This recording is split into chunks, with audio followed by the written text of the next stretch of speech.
Americana Outdoors, presented by Garmin, is also brought to you in part by Bradley Smoker, food smoking the easy way, by Food Saver Vacuum Sealers, and by Do All Outdoors, field tested and guide rated. Welcome back to deer camp in southwest Texas, well, just outside of Bracketville.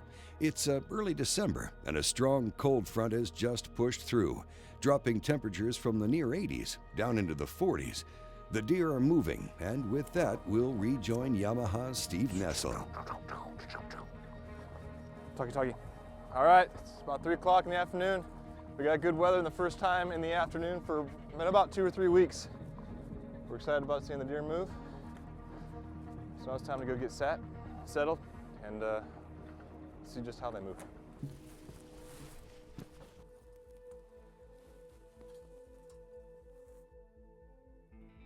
We get there in the afternoon and we get settled pretty early. It's cooler, 30 degrees cooler than just the day before. And we start seeing does right away. Then there's bucks, small bucks in the field chasing those does. Then a dark rack 2.5-year-old comes in and just hangs out and feeds, and then starts chasing does. Then another dark horn deer comes in and chases does. There's deer everywhere in the field.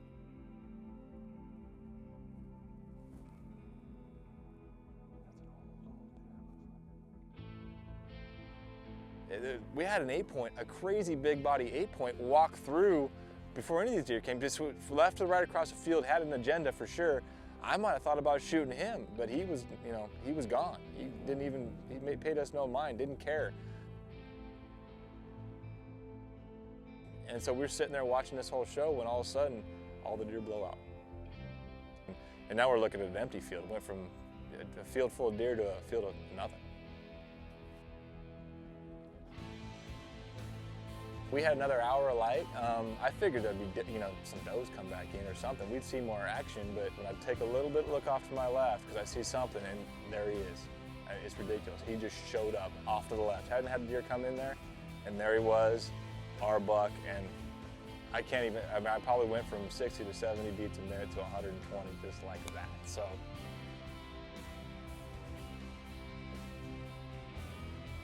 When he gets to a spot that we don't have a lot of big brush, I go ahead and try and stop him.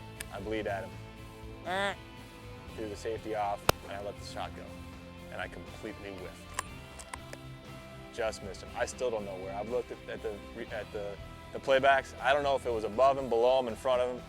I hope it wasn't so bad it was behind him, but it was a clean miss. I mean, ridiculous. And took a second, took a breath, put the crosshairs in the exact same place I'd had them before, so I thought, squeeze the trigger, and I tagged him. Unfortunately for me, I didn't know it at the time because he actually trotted out of the field. So I was all of a sudden, immediately second guessing myself on whether or not I'd even hit him. I'm a little worried right now, to be honest with you. We got to give him some time for sure. But I know where he went to the woods. I know about where he was shot. So now I gotta sit here and wait. I know where he went in and I heard a crash. And I'm hoping that means good things. All right. It's probably been about a half an hour, maybe a little longer since the shot. And we're gonna go up and take a look at where the impact spot was. We know where he went into the woods. And again, I think I heard a crash. I think it was a good shot. But I can't help second guessing myself, so I want to give it some time. But we'll go start where we think he was hit.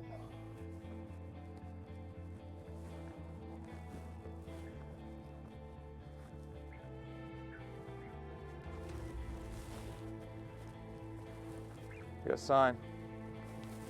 Here's where he's hit. You can see where his feet were. It's pink. It took a second to find it, but when we did, there was quite a bit of sign, and it was pink and looked bubbles, so I started to rest a little easy. But again, I saw him going to the woods, so no telling how far into the woods he might be.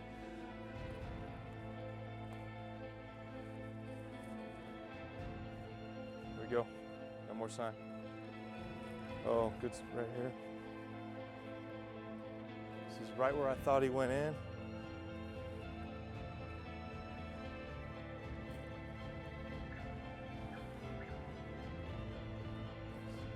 Steady sign. There he is. Sweet, he did crash. Oh. Whew. Oh yeah.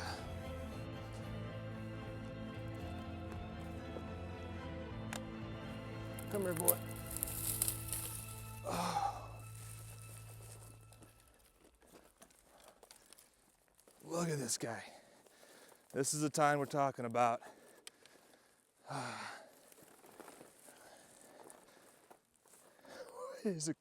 He is, oh man, he's got even more character than I thought. Look how this main beam comes curling around.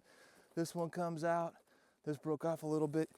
How he hasn't broken this one off yet with all the rutting action that's going on, have no idea. I almost want to call him Gouger. So I'm sure if he's been putting that into a couple of the bucks. Wow. I clean missed this guy on my first shot. Got him real good in the second one, luckily. But he hung out and came into the field by himself after all the deer got blown out by we don't know what. He came in, we were hunting him specifically because of this cool stuff. Thought we may be coming off the brow tine, but it is actually off the main beam in front. This dude is a stud, he's awesome. Thanks to our friends at Yamaha for making this show possible. Check out the all-new Yamaha Viking online at yamahamotorsports.com. Keep up with the latest in the outdoors at Americana Outdoors, your source for the best in news, tips, and industry innovations. Oh, hey, and if you're on Facebook, give us a like. We're always giving away free gear. Thanks for watching Americana Outdoors. We'll see you next week.